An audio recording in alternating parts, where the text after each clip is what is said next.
Сәлем баршаңызға, сіздермен Айгерім. Ең оңай қамырмен осындай беляши және нан пісірдім. Осы рецептпен сіздермен бөліскім келіп отыр. Қараңыздар, беляши қандай жұмсақ және сочный болып шығады. Онда менімен бірге болыңыздар, видеоны толық қарап, тіркеліп, лайк басуды ұмытпаңыздар. Ең алдымен апара жасаймыз. Ол үшін бір қасық қант саламыз. бір жарым қасық ашытқы саламыз.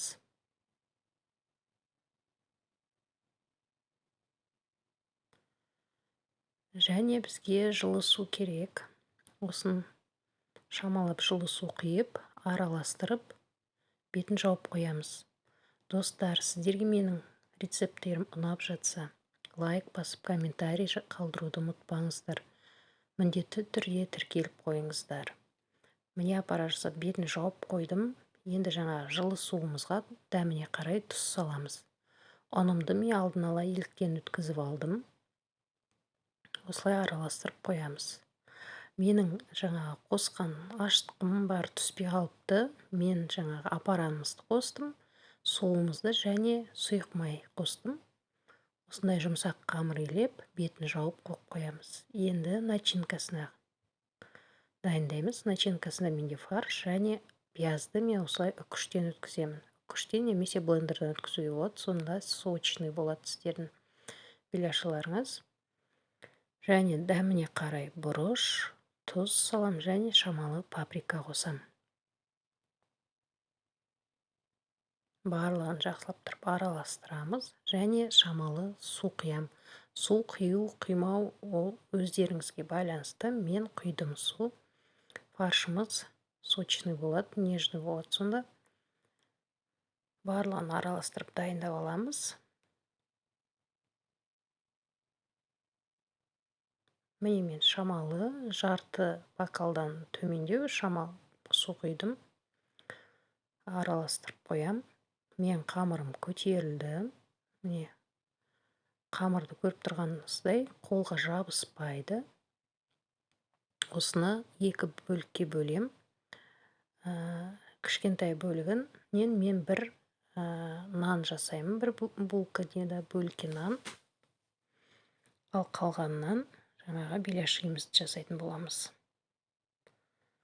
Қамырымызды үшке бөліп аламыз.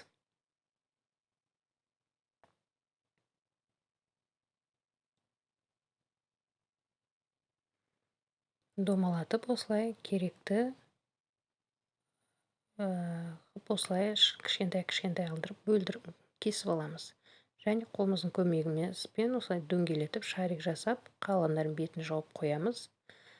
Оқтаудың көмегімен осылай жаямыз.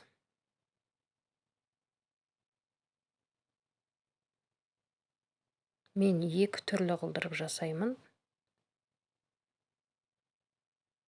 Ортасына начинкамыз салып, түгел осылай жауып шығам.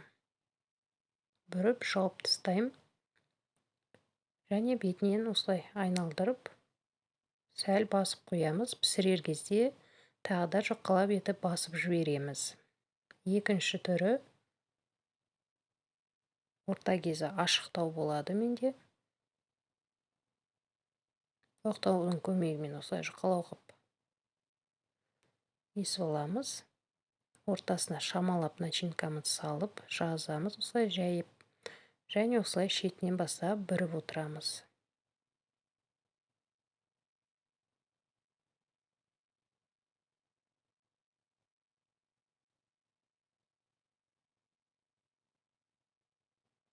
Өте жұмсақ, өте дәмді, сочный беляшылар шығады. Осы рецептпен міндетті түрде жасап көріңіздер. Көп затты керек етпейтін 3-ақ заттан ғана осындай беляшыларыңыз дайын болады. Менің майым қайнады.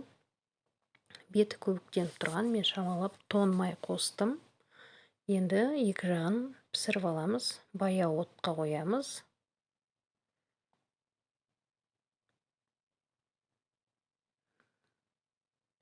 Айналдырып келесі жағын пісіреміз. Немен чебурекаларым пісті.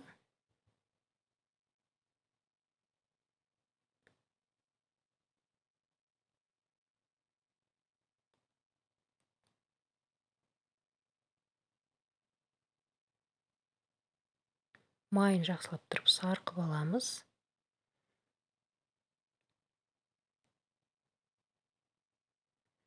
Келесі, міне мына беті ашықты пісіргенде беляшиді ең алдымен жаңағы ашық жағын төмен қаратып пісіреміз.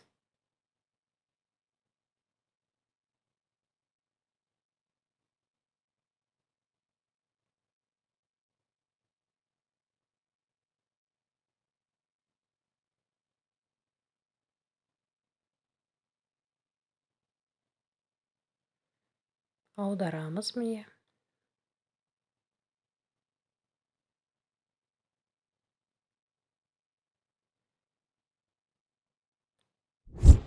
Осы рецептпен жасап көрсеңіздер, комментарийда бөлісіп кетсеңіздер болады. Сіздерге қалай шықты, ұнағанын, ұнамағанын комментарийда жазсаңыздар болады.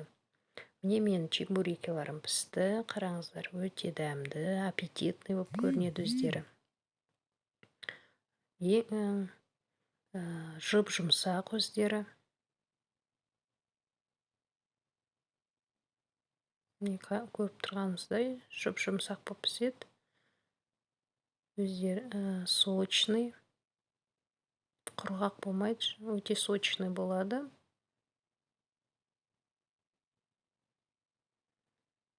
Келесі жаңағы алып қалған қамырымыздан осылай қолмен жазып шығамыз. Оқтаудың көмегімен емес, қолмен жаямыз, осылай жұқалап керекті формамызды шығарамыз.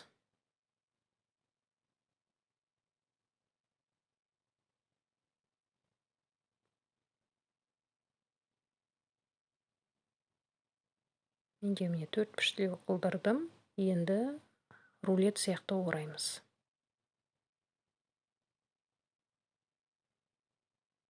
Рулет қысап орап, мына шетін басып жібереміз. Және ыдысымызға сәл ұн сеуіп, көтерілгенше күтеміз. Пергамент қағазын төсеңіздер де болады. Не мен сияқты ұн сеуіп қойсаңыздар да болады. Енді бетін жауып қоямыз, көтерілгенін күтеміз. Міне менің қамырым көтерілді, наным.